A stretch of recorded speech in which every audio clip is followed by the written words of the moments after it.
బీసీని కాబట్టే టార్గెట్ చేస్తున్నారన్న అబ్బాయి, అనిల్కు అంత సీన్ లేదన్న బాబాయ్. నెల్లూరు జిల్లాలో బాబాయ్ అబ్బాయి మధ్య మాటల తూటాలు పేలుతున్నాయి. తాను బలహీన వర్గాల వ్యక్తిని కాబట్టే పోలీస్ స్టేషన్లో 6 గంటలు కూర్చోబెట్టించి టీడీపీ నేతలు సునకానందం పొందారన్న అనిల్ కుమార్ యాదవ్ వ్యాఖ్యలకు కౌంటర్ ఇచ్చారు రూప్ కుమార్ యాదవ్. అంత సునకానందం పొందాల్సిన అవసరం వేమిరెడ్డి దంపతులకు లేదన్నారు. అనిల్ను టార్గెట్ చేయాల్సిన అవసరం అస్సలే లేదన్నారు. వేమిరెడ్డి ప్రశాంతిరెడ్డిపై అనుచిత వ్యాఖ్యల కేసులో టీడీపీ వైసీపీ మధ్య గొడవ సద్దుమణగడం లేదు. స్టేజ్ పై నవ్వితే కేసు పెట్టారని, బీసీనైనందుకు తనను 6 గంటల పాటు పోలీస్ స్టేషన్లో కూర్చోబెట్టారన్నారు అనిల్ కుమార్ యాదవ్. అప్పుమాలు సునకానందం పొందానా 6 గంటల సేపు మేము కూర్చోబెట్టాం.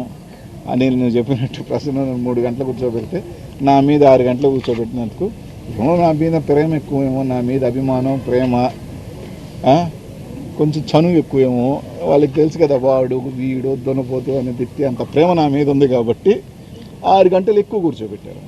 అయితే చేసిన తప్పుకు అనిల్ పోలీస్ స్టేషన్ కు వెళ్లారన్నారు నెల్లూరు డిప్యూటీ మేయర్ రూప్ కుమార్ యాదవ్. సరైన సమాధానం చెబితే వెంటనే పంపుండేవారన్నారాయన.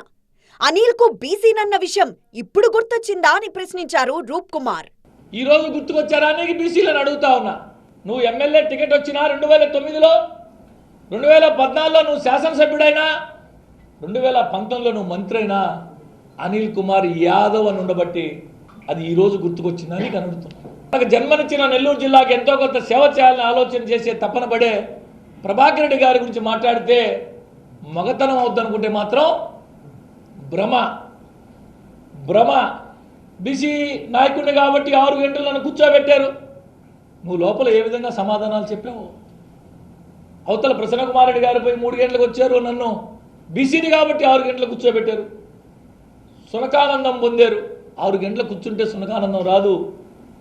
అనిల్ కుమార్ యాదవ్ గారు, నీ జీవాన్ని కొంతమంది ఊర్లో వదిలిపెట్టి వెళ్ళిపోయి ఉన్నారు. ఎందుకు వెళ్ళారో తెలియదు.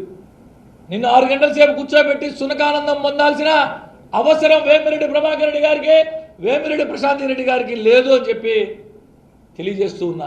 నెల్లూరు జిల్లాలో ఏ కేసు పెట్టాలన్నా తానే గుర్తొస్తానన్న అనిల్ వ్యాఖ్యలకు కౌంటర్ ఇచ్చారు రూప్ కుమార్ యాదవ్. ఏదున్నా కూడా అనిల్ కుమార్ యాదవే గుర్తొస్తుంటాడు చాలా మందికి ఈ జిల్లాలో.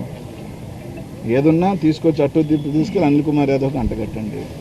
ఏదున్నా అంటగట్టండి. ఆ వేదిక మీద ఉన్నప్పుడే ఎవరి పేరు మీద పెట్టాలో, ఎవరి మీద పెట్టలేదో, ఎవరి మీద పెట్టారన్నప్పుడే తెలిసిపోయింది కదా టార్గెట్ ఎవరని. జిల్లాలో అందరికీ టార్గెట్ అనిల్ అంట. ఈయనేందో జిల్లాలో అందరికీ టార్గెట్ అనిల్. అసలు నీకు తాడుదొన్ను లేదు, నియోజకవర్గం లేదు, కేర్ ఆఫ్ అడ్రస్ లేదు. నీ మీద ఎందుకు టార్గెట్ ఉంటుంది అని అడుగుతున్నా. నీ గురించి నువ్వు ఊహించుకోవడం ఉత్తర కుమార మాటలు తప్ప. ఉత్తర కుమార మాటలు. నాకు ఒక విషయం సీన్ గుర్తుకొచ్చింది సినిమాలో. మాయాబజార్ సినిమాలో రేలే కొన్నాడు, హే హే నాయక, హే హే నాయక, హే హే నాయక, హే హే నాయక అని. పక్కన కొంతమంది పాపం నేను తయారు చేసిన అనిలేనా ఈ విధంగా ఉండేదని ఒక్కొక్కసారి బాధ కలుగుతుంది. ఎన్నికలు ముగిసిన ఏడాది తర్వాత నెల్లూరుకొచ్చిన అనిల్ కుమార్ యాదవ్ ఇప్పుడు పొలిటికల్ మైలేజ్ కోసం పాకులాడుతున్నారని విమర్శించారు రూప్ కుమార్ యాదవ్.